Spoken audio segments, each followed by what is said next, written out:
Hi, my name is Eric Dewar.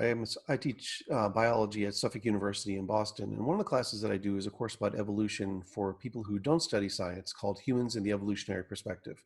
I'm here with two of my honor students today, and we're going to talk about an article that we read from Scientific American that looks at how it is that we can use studies for how people learn to nap stone tools can be used for understanding the evolution of human cognition.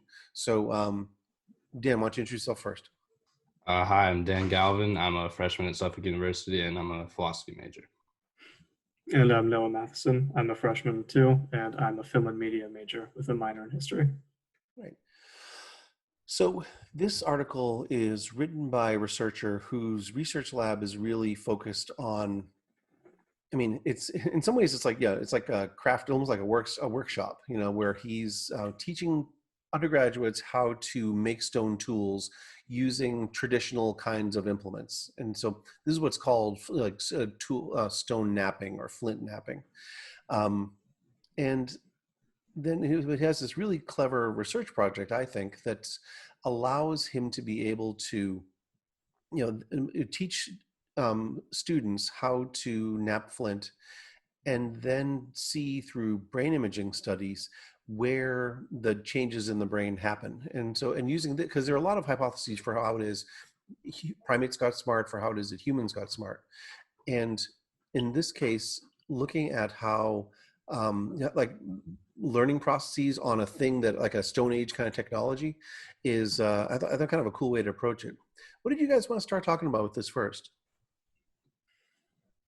Well, I thought it was interesting when you kind of get to the end of it, and they're talking about how these experiments kind of insinuate that development of tools kind of led to development of language, and how those things, like the ability to create things like that, kind of laid the groundwork for um, being able to develop things like language. It was just weird to think about how you could kind of see a connection between, like, we developed, hands, the ability to actually make tools, which then led to things like language, which then led to things like culture.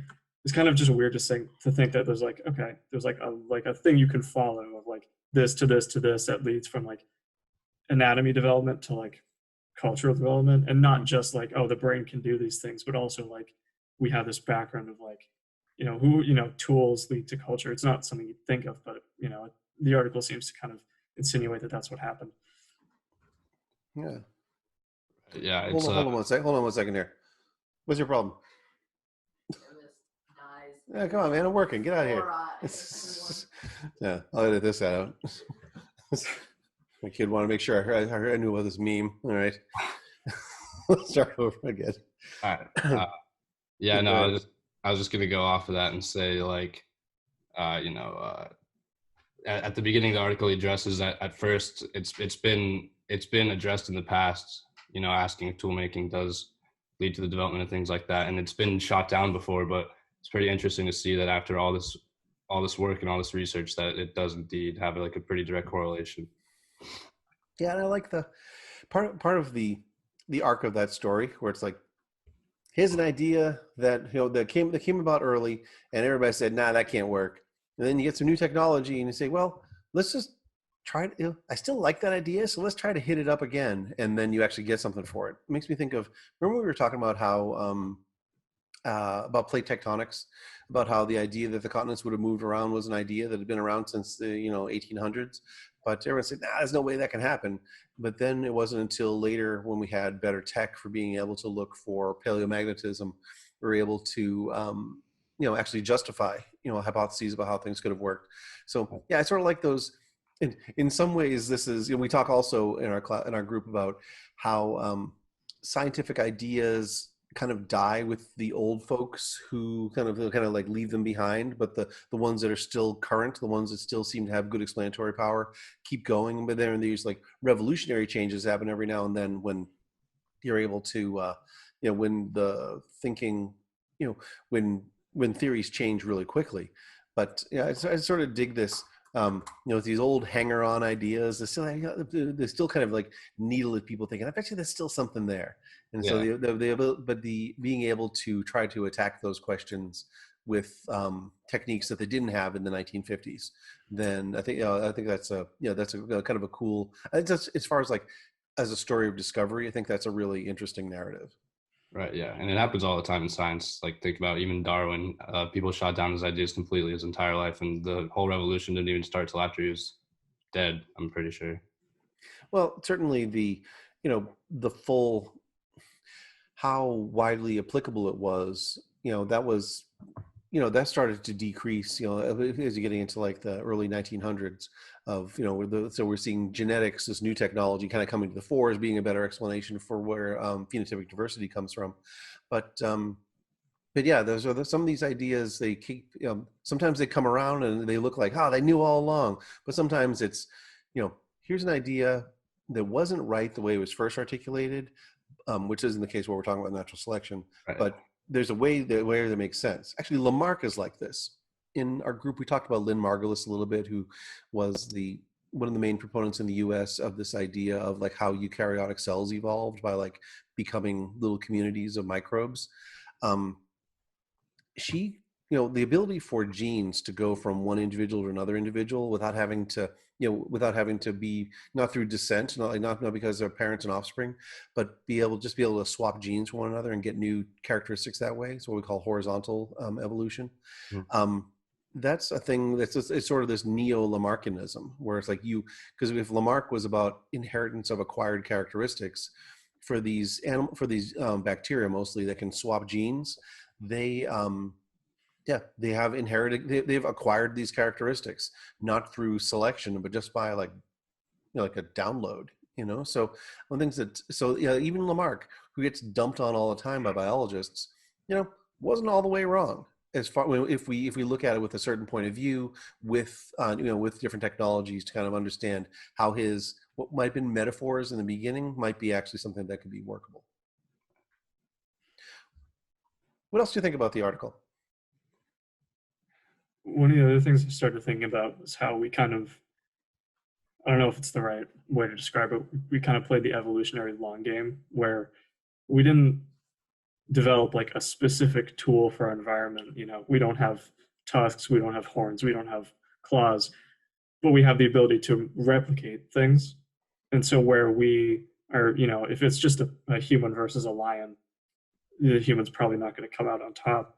But where we can, a tool of ours can break, or we can lose it, we can replicate it. Not, as it described, it takes effort to make these things, but it's still easier than growing back a claw. If an animal loses that one natural defense that it's been given, that's kind of the end of the line for it. So while naturally we're kind of not lesser, but not as able to defend ourselves just on our own, over time we got the ability to kind of rise above that, being able to replicate everything that they can do versus having one thing. Yeah, I like that. We look soft. We look kind of soft, but we can make tools that'll make us tougher. Right. And also I like one thing that wasn't mentioned in this article, but was, I was thinking an interesting idea is like we find these stone tools and they're really exciting because we think, this is actual evidence of stuff that humans had worked with, but but you find them all over. And part of the reason why you find that, you don't just find them in like little middens, you don't find them where you find other cultural objects, you just kind of find them wherevs, because it sounds like these aren't tools that people would have walked around with. They were like, okay, I just killed this animal, or I found something I'm going to eat. I'm going to sit down, nap myself a hand axe, and now I'm going to do it. So they basically like these tools, like, okay, done with that, and then just drop it on the ground. It's Yeah. almost like picking up a stick or something. Yeah. That kind of reminds me of something I was thinking about reading the article. It was just like he was talking about how it takes him like 300 hours to match the craftsmanship of one of these ancient people. But I was curious to think about, like, I wonder how long it really took them to master it, because for us, for this man in this like particular case, it's for the means of like an experiment in a class. But for them, it was a means of survival and like diligence of resources. So like maybe it took them, even though we have far more developed brains, it took them much quicker to master it because of a means of survival, or maybe longer. I don't know. Yeah, this is one thing that's really cool about this article is that it also thinks about how people learn too, and yeah, so there's a certain amount of um like, you guys ever play basketball? Yeah. Yeah, you're like, how many free throws do you think you shot, Dan? In my entire life, Yeah. hundreds. Yeah, like countless, right? So Yeah. or I think of like how long, like I play the trumpet, how long it took me to, so that I know what I'm doing. This is, Mhm. there's an aspect of like dumb quantity time. Yeah. Think of on your course syllabi. For 4 credit class, you expect about 185 hours of work, Yeah. and you know this is like basically one class, but it's not one that we don't meet like 3 times a week to do it. It's probably people, it's probably like at the beginning, it's almost like going to scout camp. We're like, all right, we're going to sit down, we're going to learn these knots now. So, or we're going to keep on practicing. So it's a matter of, yes, I wonder how much of it is, because he talked about motivation, and he talked about, what was it, motivation, what was the other aspect that he talked about with learning? Imitation. Yeah, good. um yeah, if you got your, you know doesn't have to be your dad, even your older brother or sisters, and like, okay, here's how we do this. A certain part of that is you probably, just by watching, you can get a certain amount of information, but also just like, with my kids, they see you doing something that looks kind of cool, or something that looks like what big guys do. They want to learn. They're motivated to learn that too. So I don't think they sat down for 300 hours to do it, but it was probably, you know, if they probably would spend a couple hours in a given day just trying to make it work. Yeah. Yeah. Yeah, it just reminded me back to what Noah was saying earlier about how we never developed any real like defense mechanisms or tools on our bodies like claws or horns or anything, but our minds are kind of our tools. And I just never thought about imitation as such like an important pillar of like human development and everything. But after reading this article, it just makes sense how important it is to learning and developing just as a human. Yeah, and especially if we think about memes, the critical, like the, step one of being a meme is to be imitated, Yeah. right? And so it maps, it does this physical, this training skill, maps onto how it is we work with conceptual ideas too. So the ability to get good at imitating and repeating correctly, repeating with fidelity, is an aspect that's related not just to tool use, but also to manipulating ideas. Mm-hmm. And so that, and which, so I think that that's sort of you know, this sort of tool first approach rather than brain first approach. I think, of course, this is, I don't know, and this, I'm sure there's literature about this, but I just don't know it. But yeah, whether it's the brain first or the tool first, that, basically, of course, they're going to feed back on one another. But like, what did you have to do first in order to get the ball rolling? Mm-hmm. Right. So chimpanzees can have tools, and that was one thing that was mentioned in the beginning. So if we talk about humans as the only tool users, either what did she say? It's either we have to, redefine what we mean by tools, or we got to call chimpanzees people.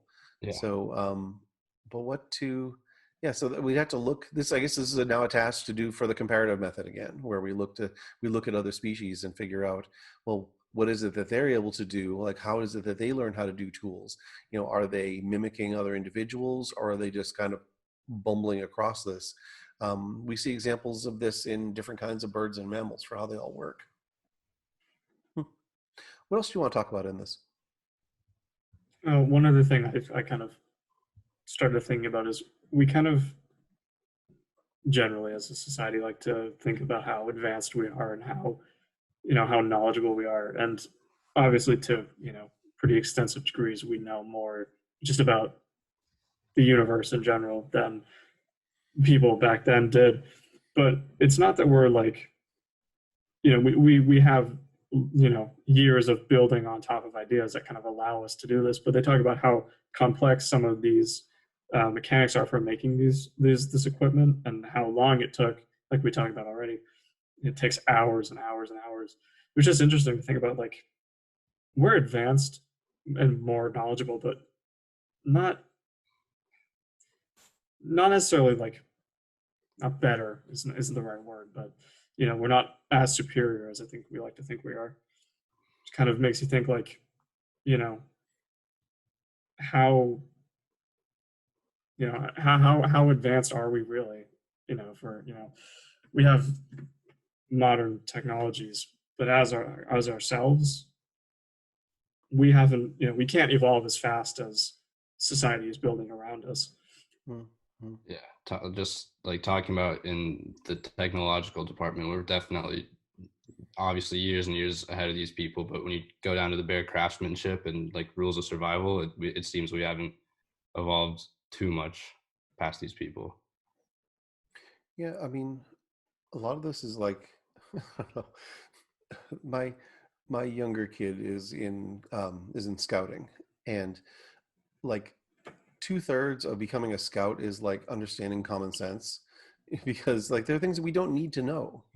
Think of how many kinds of wild fruits and vegetables or animals that an indigenous person or one of the or an early human would have been able to identify, Oh yeah. because that's like critical for their survival. For us, we just kind of go to Stop and Shop and see what looks good. Mhm. So I think that doing so, there's a lot, like there's it's like we have more content knowledge.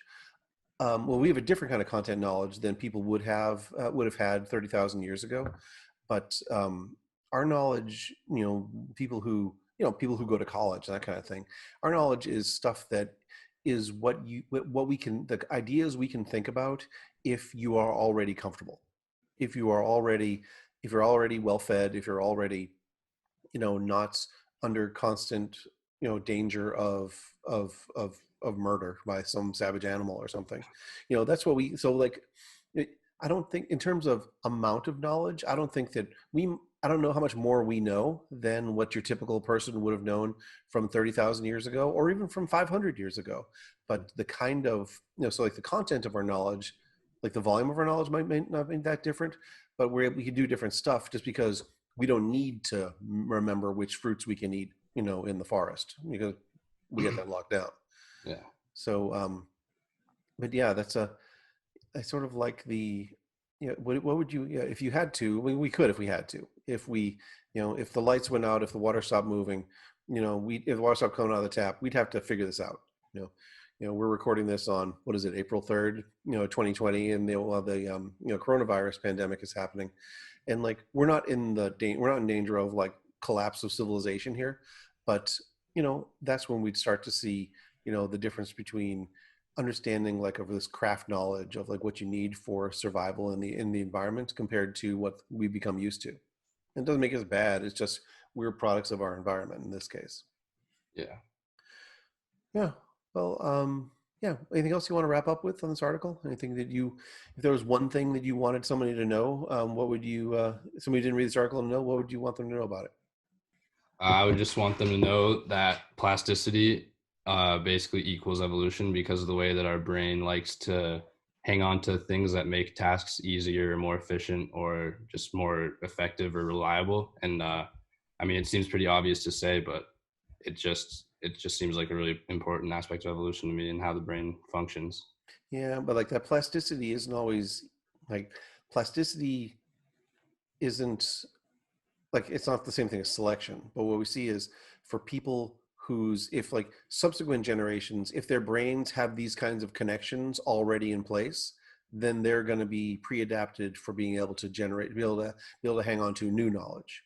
Mm. So I think that plasticity by itself doesn't get you there. Plasticity is about like, there's a certain, your brain develops with certain like factory specs that you can then mod out with learning. But evolution happens when those mods become the things that, if there are mutations that become like the new factory specs, then that's where we're able to kind of increase like our levels of understanding there. Okay. All right. No, what would you want to have as a takeaway here? I would just probably say, it's interesting to think that tools and our ability to create is kind of the basis for what makes us sort of the not the top of the food chain in terms of our control over the planet and our environments is well, we may not seem like the most prepared species for existing in a natural environment, the ability for us to make our own environments, and that basis that comes from just kind of experimentation and creating tools to benefit ourselves is probably one of the most important things that we can do. I think that was interesting, just kind of to learn about the development of that. All right. All right. Well, good job, guys. Say goodbye to everybody. Bye. Thank you.